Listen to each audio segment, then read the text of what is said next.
A mí me pasa con mi esposa, ella dice que yo soy muy insistente. Y yo le digo, mira, si vos me hicieras caso de una, te darías cuenta que yo no soy tan insistente. Le pasa lo mismo. Pero a ella le gusta que yo insista. Pobre esposa. Pobre esposa, ¿no? Pobre esposa. No la conoce y ya se pone un Sí, lado de ella.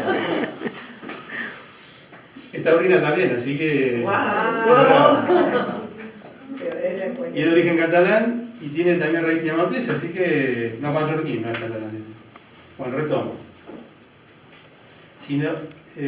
Volviendo al ejemplo de la silla, que participó Lucrecia, para poder salir de la silla, ¿qué se necesitaba? Un terreno, un punto de apoyo. Pero para encontrar ese punto de apoyo se requería un terreno firme. ¿Sí? ¿Por qué no se puede caminar en el agua? ¿Se puede caminar en el agua? No. Sí, se puede. Flotando. ¿Cómo? Congelada. Exactamente, el agua congelada se puede caminar. Bueno, pero si está líquida, obviamente no. Bien, porque necesitamos algo que nos ofrezca resistencia, Y confianza. obviamente. Si nosotros pudiéramos amar nuestros miedos, estaríamos en un terreno mucho más firme, que es el amor. El primer requisito para poder superar, levantar la silla es salir de ella, ¿se acuerdan? Bien. Si yo logro amar a los miedos, ya salí de la órbita del miedo, porque me estoy ubicando en un terreno mucho más firme, mucho más sano, que es el del amor. Aunque no sea fácil hacerlo. Por lo menos teóricamente se capta la idea. Bien. Esto habría que hacer con el miedo. Y la idea sería, cerrándola, completándola. Si nosotros juzgábamos a alguien como alguien que era perjudicial y empezamos a descubrir que ese ser nos beneficia, ¿no cambiaría eso solo nuestra actitud hacia ese ser? Totalmente. Bien. Hacia los miedos podríamos hacer lo mismo. Los miedos obviamente no son un ser, no es una entidad aparte de nuestra, aparte de nosotros, pero están incorporados en nosotros desde tiempo inmemorial. Bueno, desde nosotros, desde que nosotros nacimos, pero quise decir de tiempo inmemorial desde la humanidad. ¿Sí? ¿Cuándo se originaron los miedos? Con la creación del hombre. ¿Cómo? Con la creación del hombre. ¿No? ¿Los animales sienten miedo? ¿Los animales no están antes que los seres humanos? Entonces los miedos son anteriores a la humanidad. Es instintivo. ¿Cómo? El instinto. El instinto puede estar basado en el miedo, obviamente. En este caso el instinto de preservación. ¿Sí? ¿Los animales tienen instinto de preservación? Sí, y eso está fundado en el miedo. ¿Sí? Esto es muy discutible, inclusive hay quienes plantean que las plantas también tienen sensores para detectar el peligro. Sería una forma muy primitiva de miedo también en ellas. ¿Sí? Ok, pero por lo menos, de los animales para acá, todos los que tenemos sensibilidad, tenemos miedo también. ¿O no es cierto? Entonces es anterior a la humanidad. Si no les molesta, me gustaría plantearle algunas ideas generales respecto a los miedos insensatos y luego intercambiar ideas respecto a los miedos que ustedes quieran que reflexionemos o veamos su origen, su raíz, de qué nos aportan o de dónde provienen. ¿Les parece la propuesta? Pero la idea es primero entonces hablar sobre generalidades de los miedos insensatos y después los miedos que ustedes quieran. Mencionaron por ejemplo el miedo a la muerte, el miedo, ¿qué más me han dicho? Al dolor, a sufrir, ¿sí? Etcétera, etcétera. Los que ustedes quieran. A las pérdidas. O a las pérdidas, exactamente. Bien, los miedos insensatos tienen 5 falacias, ¿sí? Que implicarían aspectos o apariencias que mostrarían una cosa y en realidad es otra. ¿Correcto? Es como si yo les preguntara esto. El semáforo tiene 3 luces, ¿no? ¿Arriba de qué color es? Tampoco. Y amarillo tampoco. Va cambiando. Color de peligro. Lo tenemos reconocido como color de peligro. Sí, pero ¿qué color es la luz de la arriba de las 3 que forman el semáforo? Exactamente. Verde, amarillo o rojo es el plástico o el cristal. Pero la luz es blanca. ¿No es claro como pregunto? No. No. Hay trampa. No lo puedo creer. Mucha gente me dice eso, que hago preguntas con trampas. Tramposos. No, la idea no es hacer ondas con trampas, sino estimular a pensar y verlos de otro enfoque, que se requiere para poder abordar este tema. Esa es la idea, ¿sí? Primera falacia. ¿El miedo nos muestra el futuro? Estamos hablando del miedo insensato, ¿eh? ¿Nos anticipa lo que nos va a pasar? Sí. Cuando tenemos tanto miedo que nos pase algo, si nos subimos a un avión que Que se se caiga, ¿sí? Que nos encontremos con la muerte, o si estamos en un ascensor que no salgamos nunca más de allí, ¿sí? O estar aterrado de que me critiquen y que piensen mal de mí, se acuerden mal de mi madre también, etcétera, etcétera, aunque no la hayan conocido, bien. Y cualquier otro tipo de miedo, ¿sí? ¿Anticipa el porvenir eso? No. No, Entonces, nosotros sí, como que nos adelantamos. Tampoco. Bueno, Una ilusión. Exactamente, Sí, claro. es una ilusión, por eso es una falacia. La primera falacia es que el miedo insensato jamás habla del futuro. Nunca nos está aportando lo que nos va a pasar. Esa es la sensación, es lo que parece, pero no es lo que es, Lo que imaginamos, claro. lo que creemos que será. ¿Qué ¿sí? creemos que será? Sí. Nos parece que nos va a pasar eso, pero el miedo nunca nos está mostrando el futuro. ¿De qué habla el miedo? Del pasado. Exactamente. Entonces lo que nos está informando el miedo, esto es lo que ocurrió en el pasado. El miedo es que eso que ya pasó se repita. Se repita. La sensación interior es que nos va a pasar, ¿o no es cierto? Sí, sí. pero Pero- es por experiencia vivida. Exactamente, o no. Puede no haber sido una experiencia vivida por nosotros, Pero por nosotros, claro. pero sí por nuestros antepasados, o por la especie. Directamente es a la muerte el miedo. En lo profundo, el telón, el núcleo central más profundo es lo que él ha Es dicho, la muerte. el miedo a la muerte. Estoy hablando en general, ¿no? No, porque al avión pero no nos hace nada el avión ni el ascensor. Lo que le tenemos miedo a morirnos ahí adentro. Exactamente, porque está la experiencia que alguien que se subió a un avión no salió con vida, Claro. o que alguien que quedó encerrado en un lugar sin salida, Sí, sí. como no pudo salir, murió. Claro, ¿Sí? claro. Cuanto más intenso es nuestro miedo, no importa si es sensato o insensato, pero cuanto más intenso, más remite a una experiencia de muerte. Obviamente, en este caso no experimentado por nosotros, ¿no? Por razones obvias, ¿no? Bien, pero sí tenemos la información o la memoria que en esta situación o en este contexto, o con algo que se activa de la memoria, eso es lo que pasó o pudo haber pasado. ¿Sí? Y entonces nos estamos preservando, no del presente, no del futuro, sino en realidad del pasado. No estoy hablando del miedo sensato, estoy hablando del miedo insensato. El miedo sensato nos conecta con el presente, ¿sí? Que está ocurriendo ahora. En cambio, el miedo insensato, con lo real y concreto. En cambio, el miedo insensato nos está avisando de algo que ya ocurrió. ¿Me permite una metáfora, que creo que la idea ya es clara? Vamos a situarnos en un cine, ¿no? Como si este fuese un cine, la pantalla está acá atrás, la entrada desde el fondo. Vamos a suponer que alguien llega más tarde y el cine tradicional tiene las butacas a los costados y el pasillo central, ¿no? Y llega con la película ya empezada, ¿correcto? Entonces el planteo es el siguiente, va caminando por el pasillo central tratando de ubicarse más o menos por la mitad, ¿bien? Ahora, en el momento que va caminando, presta una doble atención. ¿Cuál es esa doble atención? Mira la película a ver el lugar que quiere. Exactamente. Entonces la pregunta es, desde el punto de vista físico lo estoy preguntando, mientras camina por el pasillo, ¿se acerca a la película o se aleja de ella? Se aleja.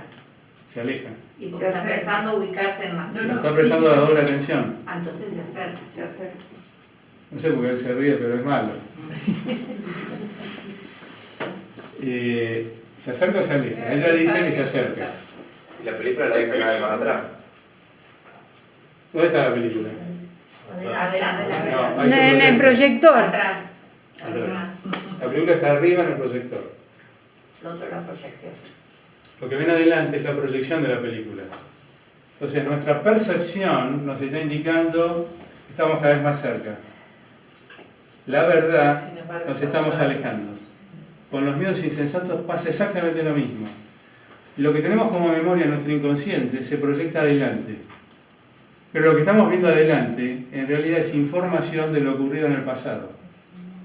Pero el miedo también magnifica el telón. Eso es otra falacia. Ahora, Gabriel, te corto acá porque si no me olvido. Lo que está atrás, que es el proyector con la película, Sí, es el pasado. sí. Si todos nos regimos medianamente por patrones de conducta, no corre todo, no está todo encajonado, todo el sistema nuestro de pensar y el del entorno. ¿Todas las personas somos iguales? No, todas diferentes. ¿Tenemos elementos en común? Por supuesto. Todas diferentes. ¿Sí? Es como repercutió en tu inconsciente. Pero hay personas que tienen miedo atroz a algo y para otros es lo más Es una inofensivo estupidez. que puede haber. Claro. ¿Sí? Y eso hablaría también de experiencias distintas, ¿o no? Sí. Voy a hacer un paréntesis respecto a lo que estaba diciendo y enseguida retomo la idea. ¿Qué tiene de peligroso un examen? Algo que tanta gente le tiene hasta pavor. Nada, Rendir creo mal, que es el- a rendir mal. La El adversidad. fracaso. La pregunta es, ¿qué tiene de peligro rendir mal? El volver a estudiar. Ninguno. ¿Qué tiene de peligro volver a estudiar? Sí, a veces Perder perder un un tiempo importante. año. ¿Qué tiene de peligro perder un año? Que en realidad no es perder un año. Y Porque si salir no a sabías dar y ahora el- sabes, y la estás ganando. experiencia, salir del programa. Si no haber aprobado fue consecuencia de tener ignorancia, ese tiempo que estás invirtiendo para aprender lo que no supiste, lo estás ganando. No lo estás perdiendo. ¿O me equivoco? Pero volvemos a la pregunta inicial. ¿Qué tiene de peligro un examen? Absolutamente nada. Ese es un ejemplo del miedo insensato. Pues estamos teniéndole miedo a algo que en sí mismo no es peligroso. Y que es más, podría ser una experiencia sumamente grata. Y el que estudió, sí. Y si lo estudié igual. También, porque está dando la vez. Si sé, no es peligroso un examen. Ahora, si no sé, ¿es peligroso el examen? No. No. Les hago otra pregunta. A lo largo de, cada uno, a lo largo de toda su vida, ¿cuántas veces fue evaluado en exámenes? Yo le puedo decir a cada uno la cantidad exacta de veces que fue evaluado. Y otra falta.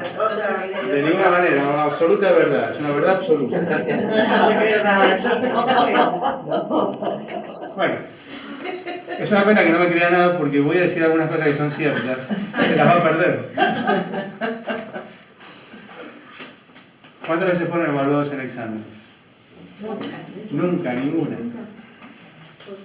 En un examen no se evalúa a la persona o a nosotros, se evalúa nuestro conocimiento. Ah, ¿Lo mismo? otra mentira, otro comentario tramposo. Otra mentira tramposa, no es mentira y Es es decir, trampa. el que pregunta difícil. Sí. Tiene el que pregunta difícil. Tiene trampa, tiene trampa. Es una sutileza, pero no deja de ser una verdad. ¿Se capta la idea? Sí. Nuestra integridad nunca estuvo en juego. Si no corremos riesgo, es absurdo tener miedo. Este sería un ejemplo para que corrijamos un miedo de una situación que no es peligrosa. Y si advertimos que lo que tan peligroso sentíamos o que nos parecía dejó de serlo, es para que nos conectemos de una manera mucho más amena, ¿o no es cierto? En este momento, ¿quién está dando examen? Nadie. Yo estoy dando examen.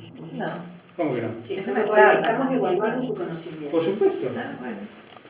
¿Y dar un examen no es compartir lo que uno sabe? Sí. ¿Y no estoy compartiendo algo que sé?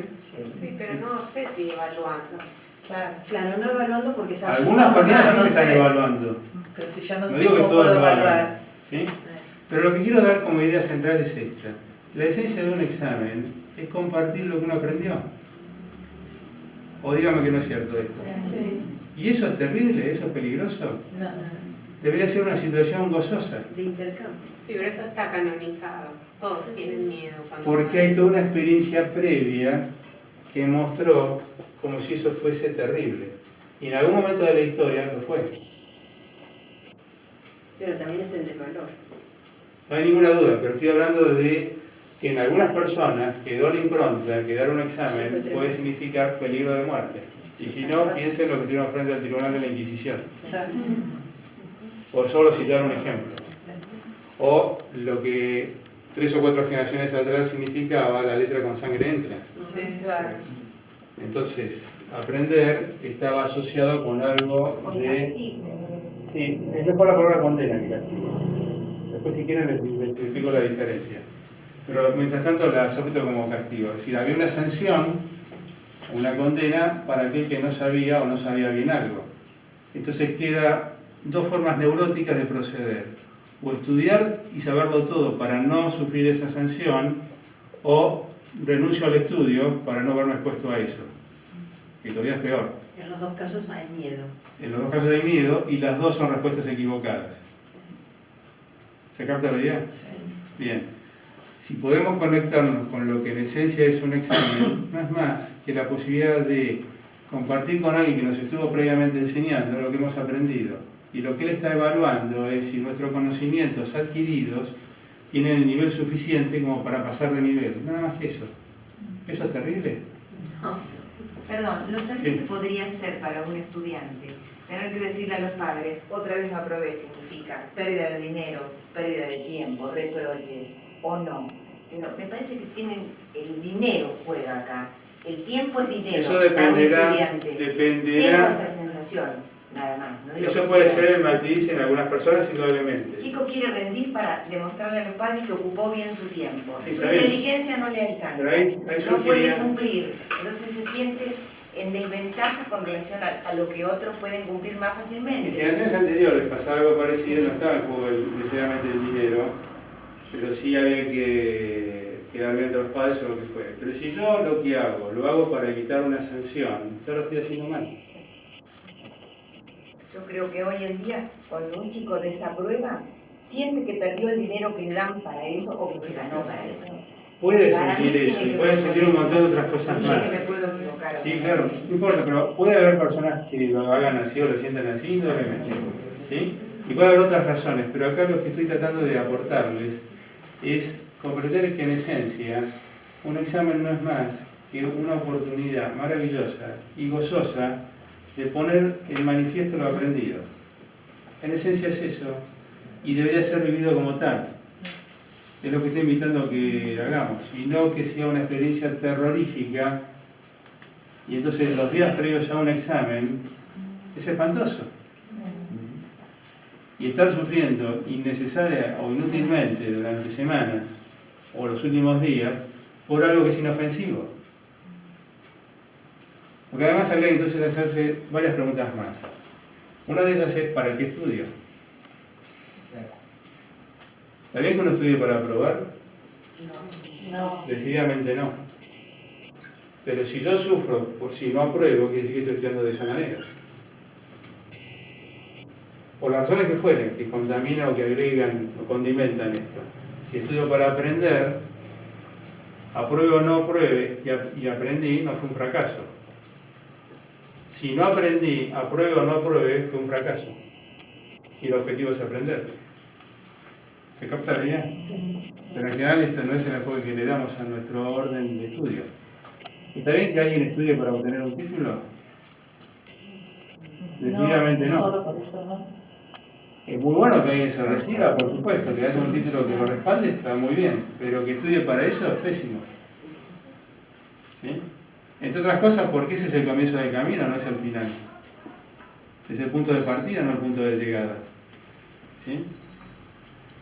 Y además es como si fuera secundario saber. ¿Sí? Les puedo dar otro ejemplo y después retomo lo de las falacias.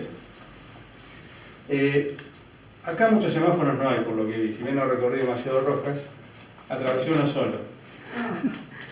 Bueno, pero la idea es esta. Voy por una avenida, se pone el semáforo rojo, estoy manejando, ¿qué debo hacer? Muy bien. Les voy a dar 5 razones por las cuales freno. Y ustedes me van a decir cuál es la correcta. En todas hago lo mismo, lo correcto que es detener el auto, ¿sí? Bien. Freno porque tengo miedo a que un policía me haga una multa. Freno porque tengo miedo a participar en un accidente. Lastimar a alguien o ser lastimado. Freno porque tengo miedo al que dirán. Que alguien me reconozca y diga, ah, miren el doctor Castellar, cruza en rojo. ¿Sí? Acá me conoce menos gente, se puedo por ahí hacerlo, pero... Un día. Freno porque la verdad, nunca se me ocurrió hacer otra cosa que no sea esa. Me dijeron que había que hacerlo y lo hago. O freno porque tengo la conciencia lo suficientemente desarrollada como para darme cuenta, esto es lo más conveniente y adhiero a esto. Es justo, es bueno que haya este orden, que haya una alternancia, que le ceda el paso a quien le corresponde cruzar y que espere mi turno, y estoy convencido que esto es bueno y lo adhiero. La última sentido común. Solo la última es realmente adecuada, las 4 primeras no. ¿Sí? Y eso depende con qué motivación uno lo haga. Las 4 primeras o las 3 primeras están regidas por el miedo. Asociado con esto, ¿me permiten un ejemplo? ¿Conocen, algunos de ustedes conocerán la ruta del desierto, ¿no? ¿Se acuerdan que está en la provincia de La Pampa? Que es muy recta, son 200 kilómetros que hay dos o tres curvas, nada más, 4. Una vez las conté y si mal no recuerdo ahora creo que eran 4, pero no importa. Lo interesante es esto, para la anécdota que voy a contar. No es interesante que sea una ruta con muchos siniestros, como pasa en esa ruta. Entonces las autoridades de vialidad lo que hicieron fue, los autos más dañados los pusieron como monumentos. Pintados de blanco. Ahora, pero años atrás, décadas atrás, era espantoso como estaban, porque estaban totalmente destruidos, ¿sí? Y una leyenda que decía, esto pasó por ir a exceso de velocidad, o esto sucedió porque se quedó dormido, o volanteó, pisó la banquina, volanteó y volcó. Anécdotas así muy simpáticas. Esa es la guía. Sí, simpáticas. Lo dije con comillas, aunque no las expresé. Bien. ¿Qué está fomentando esto? ¿Qué les parece? Crear conciencia. No está creando miedo. miedo. Está creando miedo.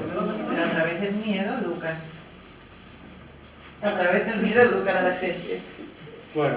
En cierto modo, sí. Sí, estoy de acuerdo, pero yo prefiero educar de otra manera y no desde el miedo. Yo como médico, como psicoterapeuta, en realidad debería estar agradecido, porque asegura que tenga trabajo. Esto como decía un hombre, yo no le deseo mal a nadie, pero que trabajo no me falte, y era funebrero. Acá hay un chico. Bien. Lo que está fomentando esto es miedo. Que se tome conciencia sí, que se detenga la velocidad sí, pero fomentado en el miedo. Porque detrás de eso está el miedo a que a uno le pase lo mismo, el miedo a que quede paralítico, o que quede tullido, o que quede muerto. Entonces la tendencia es a levantar el pie del acelerador, e inclusive hay una inyección de adrenalina, con lo cual uno se despierta si venía medio somnoliento, pero desde el miedo. ¿Sí? Con lo cual, lo que se está fomentando a largo plazo es un vivir neurótico. ¿Es sano vivir teniéndole miedo a la muerte? No. Y no. ¿Por qué no se ve? Sí, se vive, pero mal. Lo que pasa es que un 70% nos han educado con miedo, en la religión, en un montón de En lo que cosas. fuera, bueno, eso es algo que debemos corregir. Y así es como que estamos nuestra vida, o nuestro ser, poblado de miedos insensatos. ¿Sí? Miren qué lindo contraste. ¿Conocen San Martín de los Andes? Sí. Bien. Que la ruta ayuda a que lleguemos a San Martín de los Andes también. Ok. Hay un letrero, antes estaba más evidente, ahora lo han desplazado y no se nota tanto, pero el letrero dice, en esta ciudad no sobra ningún habitante. Por favor, manejen con cuidado. Esto es crear conciencia. Porque lo que está transmitiendo como mensaje es, todos los seres humanos somos únicos, irrepetibles, singulares, valiosos. Tomemos conciencia de esto y cuidemos lo valioso. Pero esto por amor a la vida, no por miedo a la muerte. ¿Cómo van a proteger mejor su vida? ¿Amándola o teniendo miedo de morir? De las dos formas la van a proteger, pero mejor es la primera. Más placentera. Y mucho más sana. ¿Se capta la diferencia? Los carteles que están en la ruta están fomentando miedos insensatos. No estoy diciendo vayamos a excesiva velocidad, hagamos lo que se nos canta, no estoy diciendo eso. Si tomamos conciencia del sentido por el cual es la velocidad adecuada, es mucho mejor que sea por miedo a tener un accidente. ¿Se ve la diferencia? Una vez me cuestionaba esto, ¿cómo le enseñas a un nene de 3 años a no cruzar la calle sino a través del miedo? Es que nos educaron con miedo, lamentablemente.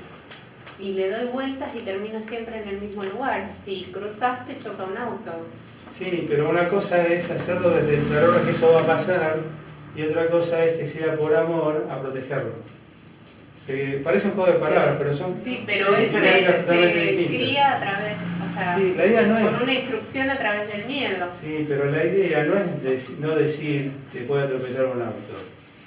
La idea es que lo que nos mueva sea más el amor a la vida y no el miedo a que le pase algo malo. Podemos decir lo mismo, pero el sentimiento es distinto y las consecuencias son diferentes. ¿Se capta la idea? Y voy a contar esta anécdota que es menor, pero es muy simpática. Yo tenía 41 añitos.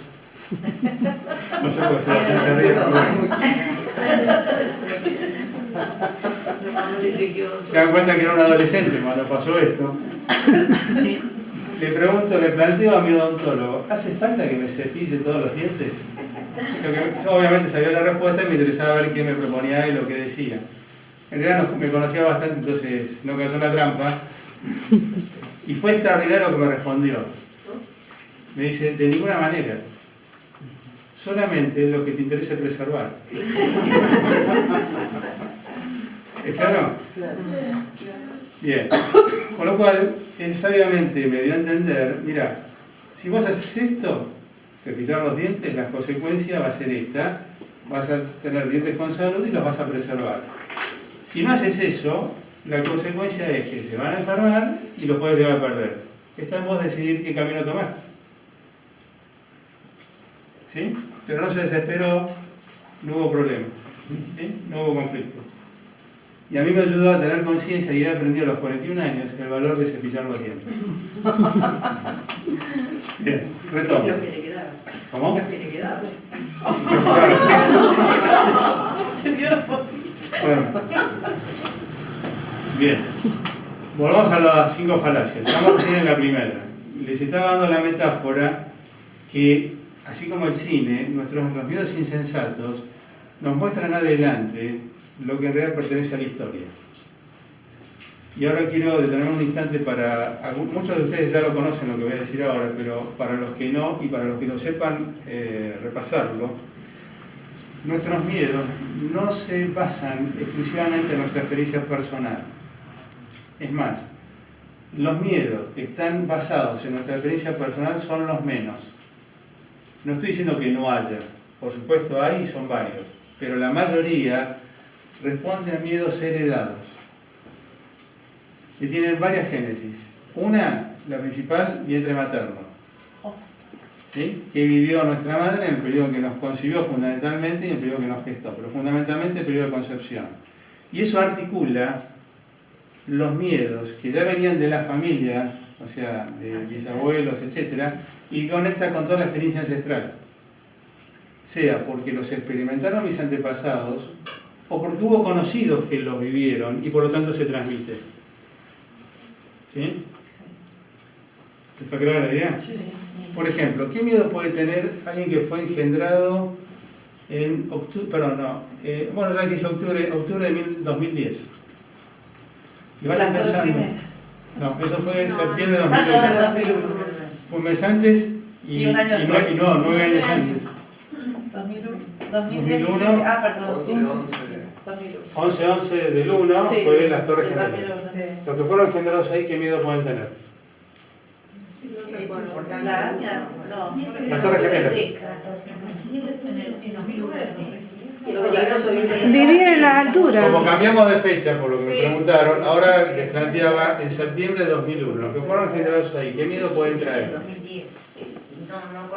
A volar, es uno. Hablaban del miedo a volar, mencionaba él. Bien. Los que fueron concebidos, les estoy dando un ejemplo, en septiembre de 2001, con el accidente, el atentado de las Torres Gemelas, es ilógico que muchos de ellos tengan terror a volar. ¿Qué se vivió en ese momento? Y si una mujer estaba gestando un hijo, ¿qué habrá transmitido? Si te subís a un avión vas a encontrar la muerte. Claro. ¿Es claro lo que estoy planteando? Sí, porque a mí siempre me preocupó, yo estuve siendo gestada durante la Segunda Guerra Mundial, entonces me preocupó qué influencia había En la década del 60. No, 50 no, antes. No, era una gentileza. gracias, pero En el 45. siempre me preocupó eso. ¿Qué me ocurría a mí como feto cuando mi mamá estaba viviendo de alguna manera? O al no estar globalizado, a lo mejor no se enteraba de tantas cosas. Sí, pero acá hay varios detalles. El hecho no estaba globalizada la información como ahora, pero sí había conocimiento que estaba la guerra. Claro. Después, no es lo mismo si ella es descendiente de algunos lugares donde se peleaba, Claro, mi que madre no. era hija de español y mi papá italiano. Ok, entonces si había o no preocupación por lo que estaba ocurriendo en sus países de origen. Claro. Yo, por ejemplo, he conocido, he atendido pacientes que fueron gestados en Argentina en la época de la Guerra Civil Española, hijos o descendientes de españoles cuya madre o sus familiares estaban aterrados o angustiadísimos por lo que estaba sucediendo en su país natal. Claro. Entonces deja una impronta muy distinta y muy fuerte respecto a aquellos que es algo lejano y no los incumbe. ¿Se entiende la idea? Totalmente. No es que todos los que fueron gestados en esa época van a tener ese miedo, porque la clave pasa que experimentó la madre, Claro. ¿sí? Y a partir de ahí que transmite. Pero no es que la culpa la tiene la madre, sino que esos sentimientos son transmitidos para que, en este caso de temor, para que el hijo se proteja, no para que sufra. ¿Es claro? Octubre del 2010, ¿qué pasó? Y por lo tanto, ¿qué miedo podrá traer esa gente? El Censo nacional. y la muerte de Kirchner. Ocurrió el Es lo que censo. me acuerdo. Sí, eso ocurrió, la muerte de Kirchner, pero no es el detalle que estoy planteando.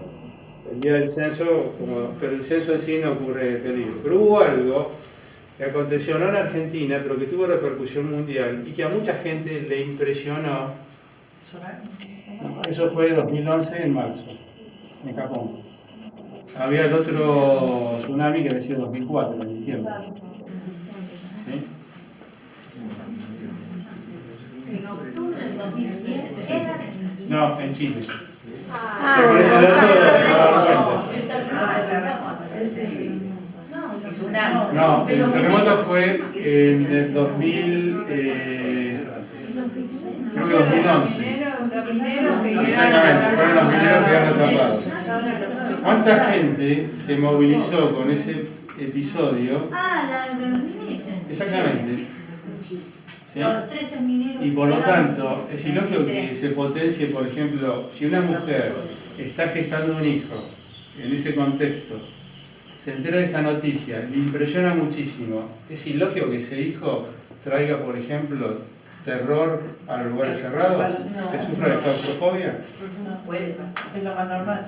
Sería lo más normal. Y ese miedo no es para que sufra el hijo, es para que se proteja, que sepa, y de una manera muy vívida, que si estás encerrado te podés morir. ¿O no es cierto? ¿Puedo contar algo? ¿Sí? Cuando yo estaba embarazada de mi última hija, sucede lo de este nene en Ramallo, esto es en el 97, Que cayó en el pozo. que cayó en el pozo. Ujú. Mi hija no puede estar con gente muy cerca porque siente que se ahoga. Y otra cosa que es probable que tenga su hija es vértigo, que sufra de vértigo. Sí, de vértigo también, pero que tiene rectificación de No cerebro. es No por tiene. eso. Con eso, estoy hablando del origen. Sí, sí, ¿Sí? hay que hablar con él. ¿Por qué la deducción de que debe sufrir vértigo la hija de ella? Por la caída. El vértigo está poniendo de manifiesto, en lo más profundo de nuestro ser, la experiencia de una caída. Y también muere la Madre Teresa de Calcuta y la princesa Diana, en ese año, sí. en el 97.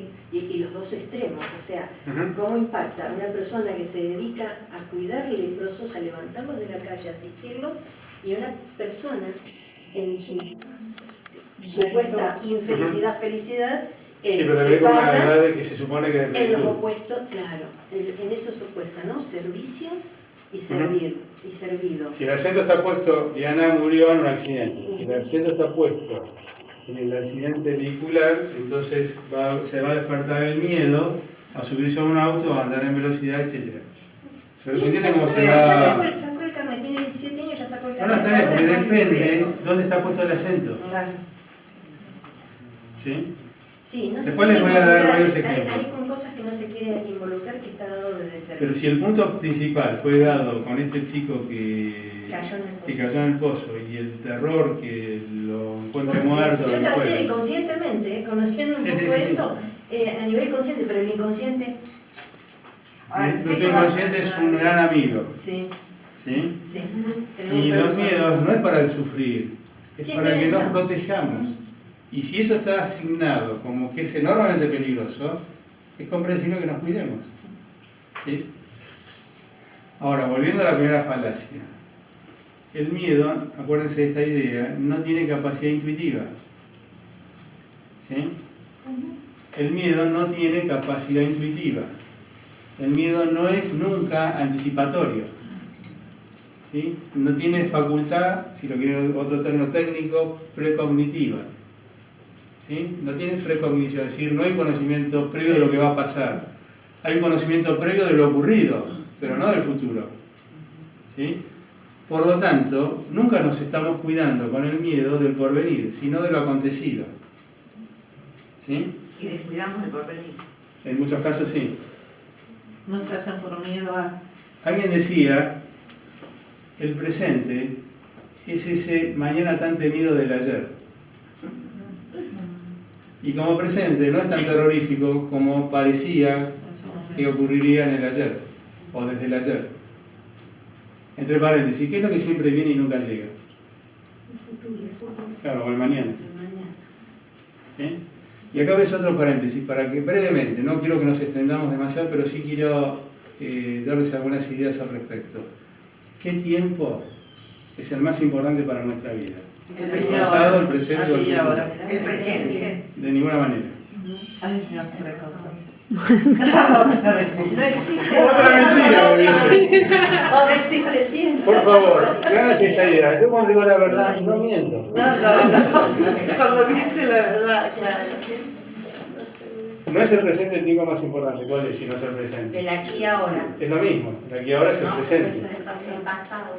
Tampoco, no es el pasado. Tampoco es el futuro. El tránsito. El momento. A ver. Todo es comentario tramposo. Todos. No son trampas, son ayudas a pensar de una manera diferente. Miren, les hago otra pregunta y no van a tener ninguna duda en la respuesta. ¿Qué pierna es más importante para caminar, la izquierda o la derecha? Las dos. ¿Por qué no dijeron izquierda o derecha? Porque las dos son importantes. Y bueno, para nuestra vida los tres tiempos son imprescindibles e indispensables. No se puede construir la vida sin pasado, sin presente y sin futuro. Y es un error sobrevaluar o sobredimensionar uno sobre el resto.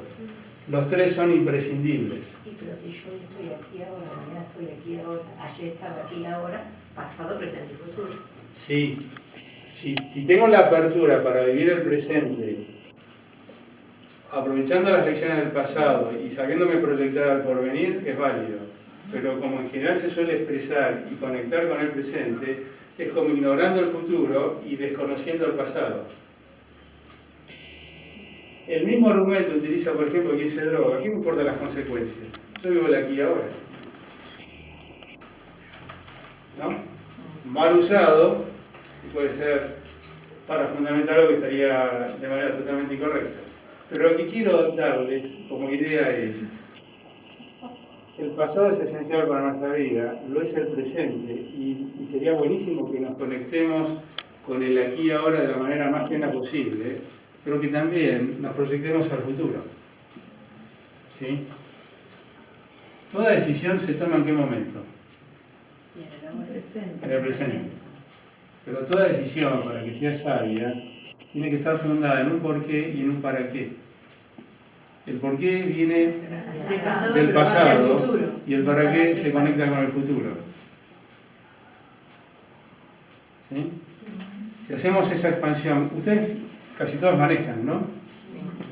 ¿No sería necio manejar sin tener en cuenta el espejo? A ninguno de nosotros se nos ocurriría manejar sin mirar el espejo. El espejo no sirve para ver lo que viene de atrás. Es lo mismo que tener en cuenta el pasado, ¿no? En un momento de la ruta, cuando venía para acá, tenía un camión que iba muy lento. Y lo tenía adelante. ¿Lo quería pasar? Sí. Iba mucho más lento que la velocidad permitida en la que yo pretendía venir hacia aquí. Ok.